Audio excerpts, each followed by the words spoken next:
L'albinisme survient lorsqu'un ou plusieurs défauts génétiques rendent l'organisme incapable de produire ou de distribuer de la mélanine. Bien que la lecture d'un document de l'ALBA indique que parfois un manque de pigmentation cutanée peut se produire ou non, mais c'est toujours le cas. Ils ont des problèmes visuels. La mélanine est une substance qui donne de la couleur aux cheveux, à la peau et à l'iris des yeux. Un ensemble de troubles héréditaires caractérisés par une production faible ou inexistante de mélanine.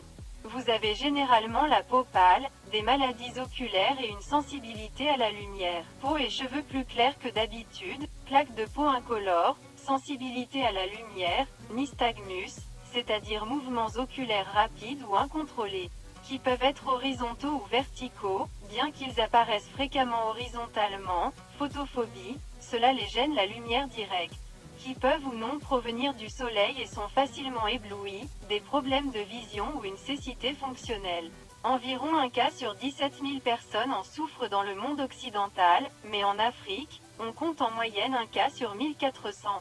Bien que dans la plupart des pays ils coexistent normalement.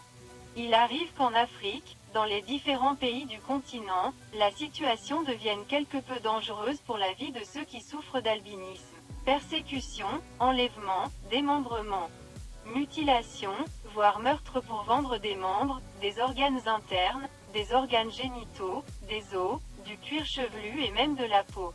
De plus, pour obtenir des corps, des profanations graves sont généralement commises. Et bien qu'à d'autres époques plus anciennes, on croyait que la naissance d'un bébé albinos était le signe d'une malédiction, d'une punition pour la famille ou d'un malheur, cela provoquait la disparition des créatures sans grande explication. On disait aussi qu'un Africain la femme avait eu des relations sexuelles avec une cible ou qu'il s'agissait d'une sorte d'esprit maléfique ou d'entité fantomatique. Mais apparemment, avec le temps, les sorciers ou guérisseurs auraient commencé à lancer des sorts. Des sorts avec des parties humaines parce qu'ils considéraient ils ont fait de ces êtres magiques la vente conséquente de ces amulettes. Ils ont donc promu l'idée qu'avoir quelque chose d'un albinos apporte chance, richesse, bonne fortune dans les affaires, santé et bonheur. Les journaux rapportent qu'un seul os d'albinos pourrait valoir environ 1000 € en 2018 et, selon les Nations Unies, un ensemble complet, c'est-à-dire le corps d'une personne, peut atteindre 60 000. Avec un albinos pour 2000 habitants sur le territoire tanzanien, disons que le terrain de chasse était très juteux pour les bandes criminelles prêtes à tout. Et ces criminels recherchent les jeunes pour qu'ils puissent mener à bien leurs pratiques perverses avec le moins d'efforts possible. C'est pourquoi les enfants albinos doivent rester dans leur foyer et protégés par des adultes, ce qui les amène souvent à cesser d'aller à l'école et à être presque enfermés, emprisonnés.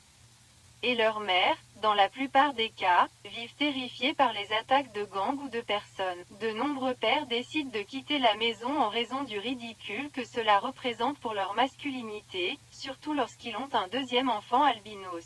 Ajoutons que beaucoup de femmes sont victimes d'agressions sexuelles parce que c'est répandu l'idée stupide selon laquelle avoir des relations avec elles peut guérir le sida. Nous parlons d'un continent dans lequel il existe un taux de contagion élevé. Encore une fois, l'ignorance et le manque d'engagement des gouvernements en matière d'éducation pour tous font des ravages dans la vie des gens. Mais peut-être que le plus grand ennemi est le soleil qui frappe ces terres et les rend dures avec ses rayons.